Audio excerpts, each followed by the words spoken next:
வணக்கம், நான் உங்கள் Shabdeena. Welcome back to Shabdeena's kitchen. இன்றைக்கி நம்ம கிச்சனில் பார்க்க போது இந்த முள்ளங்கி சாம்பார் எப்படி பண்ணுறது பார்க்க போகிறோம். இதோட கொள்ளு ரசம். கொள்ளு ரசம் வந்து எதுக்காக பர்டிகுலராக நம்ம சாப்பிட கேட்டோம்னா, வெயிட் லாஸ் பண்ணுறவங்களுக்கு கொஞ்சம் நாக்கு ருசியாக இருக்கணும். அதாவது எப்பவுமே வந்து கம்மியான ஃபுட்டு அளவோட ஃபுட்டு இருப்பாங்களா, அந்த டைமில் கொஞ்சம் நாக்கு ருசியாக இருக்கணும்னா கொள்ளு ரசம் நீங்கள் சாப்பிட்டு பார்க்கலாம். அந்தளவுக்கு ஒரு அருமையான ரெசிபி தான் இன்றைக்கி நம்ம பார்க்க போகிறது. இதோட தேங்காய் துவையல் எப்படி பண்ணுறது பார்க்க போகிறோம். முள்ளங்கி சாம்பாருக்கு தேவையான பொருட்கள்: தோரம்பருப்பு 100 கிராம், முள்ளங்கி 300 கிராம், சின்ன வெங்காயம் 100 கிராம், மீடியம் சைஸ் தக்காளி 2 நம்பர், பூண்டு 30 பல்லு, காய்ந்த மிளகாய் 4 நம்பர், புளி பாதி லெமன் சைஸ், மஞ்சத்தூள் 1/2 டீஸ்பூன், குழம்புத்தூள் 2 டீஸ்பூன், சீரகம் 1/4 டீஸ்பூன், கடுகு 1/4 டீஸ்பூன், கருவேப்பிலை சிறிதளவு, கொத்தமல்லி தேவையான அளவு, பெருங்காயம் 1/4 டீஸ்பூன், உப்பு தேவையான அளவு, எண்ணெய் சமைக்கிறதுக்கு தேவையான அளவு, நெய் 1 டேபிள் ஸ்பூன். இதாங்க இந்த ரெசிபிக்கு தேவையான பொருட்கள். இந்த முள்ளங்கி சாம்பார் பண்ணுறதுக்கு ஃபஸ்ட்டு நம்ம என்ன பண்ணுறோன்னா, நல்லெண்ணெய் யூஸ் பண்ணுறோம். இந்த நல்லெண்ணெய் சூடான பிறகு கடுகு, சீரகம்,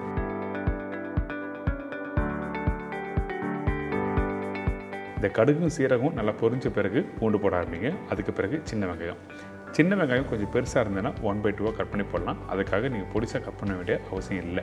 இதுக்கப்புறம் இந்த காஞ்ச மிளகாய் உடச்சி போட்டிருக்கேன். அதே டைமில் இந்த கருவேப்பிலை, இந்த காஞ்ச மிளகாய் காரம் அந்த தாளிப்போட போட்டு மிக்ஸ் பண்ணும்போது நல்லாயிருக்கும். அதனால தான் இந்த காஞ்ச மிளகாய் உடச்சி போட்டிருக்கேன். இதுக்கப்புறம் இந்த வெங்காயத்தை நல்லா வதக்க ஆரம்பிக்கிறோம்.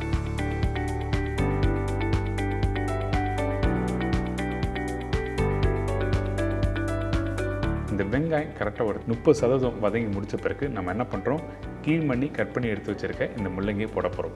இந்த முள்ளங்கை இந்த மாதிரி கொஞ்சம் திக்காக கட் பண்ணி போடுங்க. அப்போ தான் வெந்த பிறகு அந்த முள்ளங்கி உடையாமல் நல்லா சாப்பிட்றதுக்கும் நல்லாயிருக்கும். இப்போது இந்த முள்ளங்கி, இந்த வெங்காயம், இந்த தாளிப்போட நல்லா மிக்ஸ் பண்ணுங்க. அதுக்கு பிறகு கட் பண்ணி வச்சுருக்க தக்காளி போடலாம்.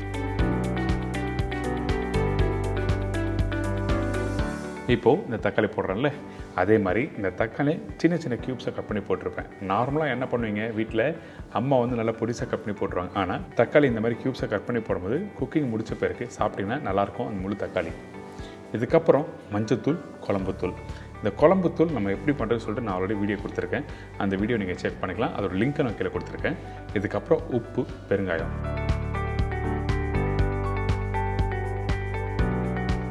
இதெல்லாம் போட்ட பிறகு இந்த மசாலா, முள்ளங்கி இதெல்லாம் நல்லா மிக்ஸ் பண்ணிவிட்டு அதுக்கு பிறகு தேவையானக்கு தண்ணி ஊற்றி நல்லா கொதிக்க விடுங்க. நல்லா புரிஞ்சுக்குங்க, எப்போவுமே சாம்பார் பண்ணும்போது வெங்காய தக்காளி வதக்கக்கூடாது, தண்ணி ஊற்றி கொதிக்க வேணும். அப்போ தான் உங்களுக்கு அந்த சாம்பாரோட அந்த வாசனை நல்லா கொடுக்கும். இது ஒரு பேசிக்கான விஷயம். சில பேர் வந்து வெங்காயம் தக்காளி நல்லா வதக்கிட்டு அதுக்கப்புறம் இந்த மசாலா போடுவாங்க. அப்படி போட்டுன்னா உங்களுக்கு தொக்கோட கான்செப்ட் போயிடும். அதனால தான் இந்த மாதிரி கொதிக்க வேணும்னு சொல்ல வரேன்.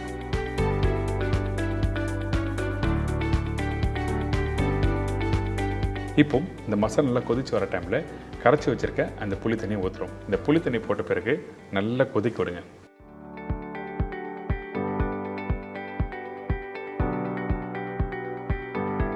இந்த மசாலா நல்லா கொதிச்சு வர டைமில் நம்ம என்ன பண்ணுறோம், கொஞ்சம் கொத்தமல்லி போட்டு நல்லா குக் பண்ணுறோம்.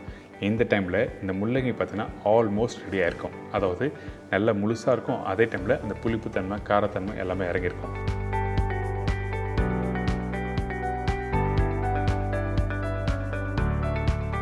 இதுக்கு பிறகு நம்ம என்ன பண்ணுறோம், வேக வச்சா அந்த தோரம்பருப்பு இதில் போடுறோம். இந்த தோரம்பருப்பு நீங்கள் யூஸ் பண்ணும்போது நல்ல வேக வச்ச தோரம்பருப்பாக இருக்கணும். சில பேர் என்ன பண்ணுவாங்க, அந்த தோரம்பருப்பு வேக வச்ச பருப்பு இதில் போட்டுருவாங்க. ஆனால் அந்த தோரம்பருப்பு அப்படியே முழுசாக இருக்கும், மசிஞ்ச பருப்பாக இருக்காது.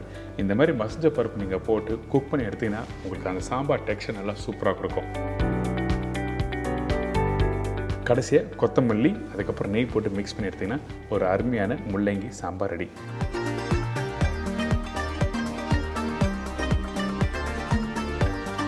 நான் திருப்பியும் சொல்கிறேன், அந்த பருப்பு நல்லா வேக வச்ச பருப்பை இதில் போட்டால் தான் உங்களுக்கு வந்து சாம்பார் நல்ல டெக்ஸ்சர் கொடுக்கும். அப்படின்னா தண்ணியாக வந்துடும்.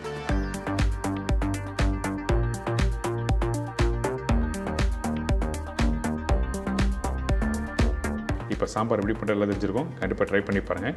இதோட ஒரு அருமையான கொள்ளு ரசம் எப்படி பண்ணுறது பார்க்க போகிறோம். இந்த கொள்ளு ரசத்துக்கு தேவையான பொருட்கள் பார்த்தலாமா.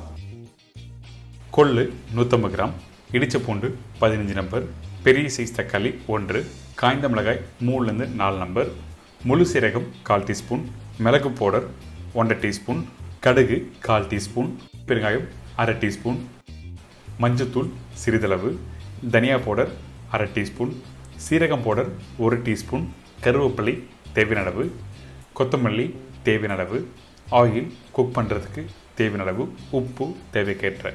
இதாங்க இந்த ப்ரிப்பரேஷன் தேவையான பொருட்கள். இந்த கொள்ளு ரசம் பண்ணுறதுக்கு ஃபஸ்ட்டு நம்ம என்ன பண்ணுறோன்னா, இந்த கொள்ளு நல்லா வாஷ் பண்ணிவிட்டு அதுக்கப்புறம் குக்கரில் போட்டு நல்லா பாயில் பண்ணுறோம். அதாவது கொள்ளு நீங்கள் கடையில் வாங்கியிருப்பீங்க, ஒன்று வந்து கொஞ்சம் லைட் ப்ரௌன் கலர் இருக்கும், இன்னொன்று கருப்பு கொள்ளு இருக்கும். கருப்பு கொள்ளு நீங்கள் யூஸ் பண்ணால் உடம்புக்கு ரொம்ப நல்லது. எஸ்பெஷலி வந்து ஊரில் இருக்கவங்களாம் பார்த்தீங்கன்னா தோல் எடுக்காத அந்த கருப்பு கொள்ளு வச்சு நிறைய ப்ரிப்பரேஷன் பண்ணுவாங்க.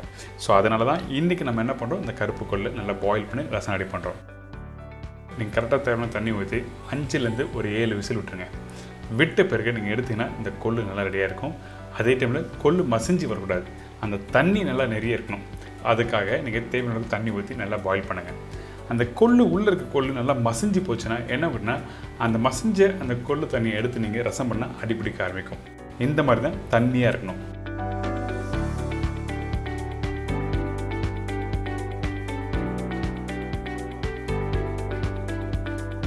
இந்த தண்ணி எடுத்து ரசத்துக்கு யூஸ் பண்ணுறோம். ஆனால் இந்த கொள்ளு என்ன பண்ணுறது சொல்லி நிறைய பேர் கேட்பாங்க. இதை சுண்டலாம் நீங்கள் வீட்டில் அவிச்சு சாப்பிட்லாம். அப்படி இல்லைன்னா கொஞ்சம் கடுகு, பெருங்காயம், வெங்காயம், உப்பு, நெய், கொத்தமல்லி, பூண்டு இதெல்லாம் போட்டு நல்லா குக் பண்ணிட்டு நீங்கள் சாப்பிட்டீங்கன்னா சூப்பராகும். சப்பாத்திக்கு ஸ்பெஷல் நல்லாயிருக்கும். ஒன்று சுண்டலாக சாப்பிட்லாம், அப்படிலாம் இந்த மாதிரி கறி செஞ்சு சாப்பிட்லாம்.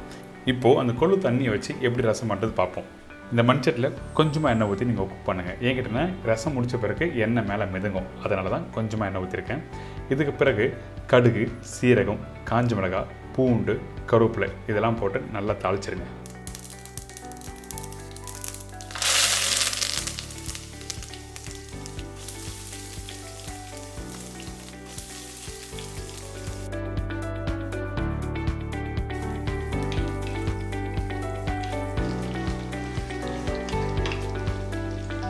இந்த பூண்டு கொஞ்சம் லைட்டாக அந்த கலர் மாறணும். அதுக்கு பிறகு தக்காளி போடணும். தக்காளியோட அளவு அதிகமாக வேண்டாம், கரெக்டான அளவு ஒரு தக்காளி போதும். இந்த ரசம் நீங்கள் குறைஞ்சபட்சம் ஒரு 3லேருந்து 4 பேர் நீங்கள் சாப்பிட்லாம். அதனால தான் கரெக்டான ரேஷியோவில் உங்களுக்கு சொல்லியிருக்கேன். இந்த தக்காளி போட்ட பிறகு நல்லா வதங்கணும். அதே டைமில் மஞ்சத்தூள், உப்பு, தனியா பவுடர். தனியா பவுடர் எதுக்காக யூஸ் பண்ணுற கேட்டிங்கன்னா, அந்த மிளகு சீரகம் யூஸ் பண்ணுற இடத்துல தனியாத்தூள் போட்டால் நல்லாயிருக்கும். நிறைய பேர் ஹோட்டலில் பார்த்தீங்கன்னா மிளகு பவுடரும் சீரகம் பவுடரும் ரொம்ப கம்மியாக யூஸ் பண்ணுவாங்க. ஏன் கேட்டிங்கன்னா, மிளகும் சீரகம் காசு அதிகம். அதனால் நம்ம என்ன பண்ணுவாங்கன்னா, நிறைய பேர் அந்த பச்சை மிளகா காரத்துக்கு போட்டுருவாங்க, சில்லி பவுடரும் காரத்துக்கு போட்டுருவாங்க. நீங்கள் வீட்டில் பண்ணும்போது அப்படி பண்ணாதீங்க. ரசம் சொன்ன உடனே வெறும் மிளகு, சீரகம், புளி, பூண்டு இதுதான் ரொம்ப இம்பார்ட்டன்ட். இப்போ தனியாத்தூள்லாம் போட்டுருப்போம்ல, போட்ட பிறகு இந்த தக்காளி நல்லா வதக்குங்க. வதக்கி முடித்த பிறகு கொஞ்சமாக தண்ணி ஊற்றி அந்த தக்காளி நல்லா குக் பண்ணுறோம்.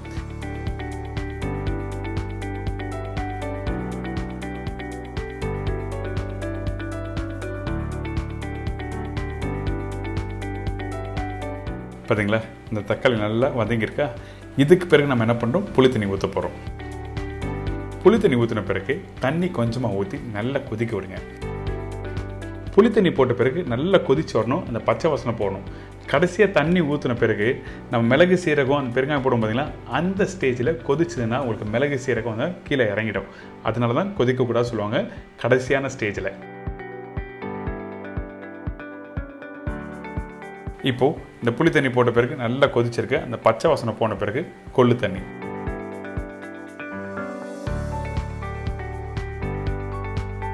இந்த கொள்ளு தண்ணி இதில் ஊற்றின பிறகு நம்ம என்ன பண்ணுறோம், தேவையான அளவுக்கு வேணும்னா தண்ணி ஊற்றலாம். அதிகமான தண்ணி யூஸ் பண்ணாதீங்க.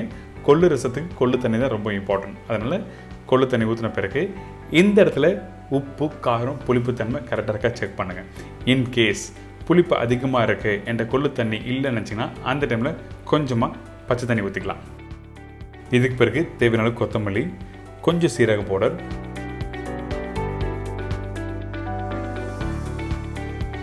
அதுக்கப்புறம் மிளகு பவுடர்,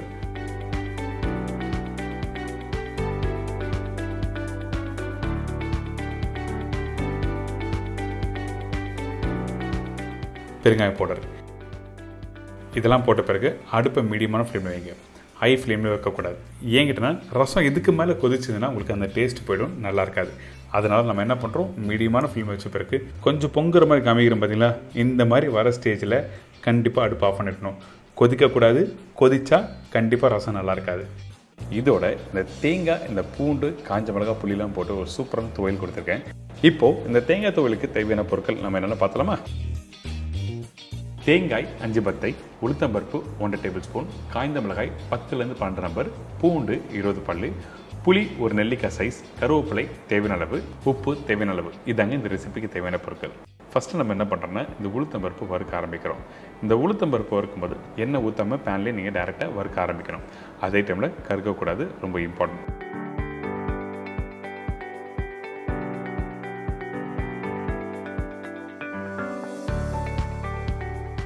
இந்த உளுத்தம்பருப்பு நல்லா கோல்டன் ப்ரௌன் கலர் வர வரைக்கும் நல்லா வறுத்து எடுத்துருங்க.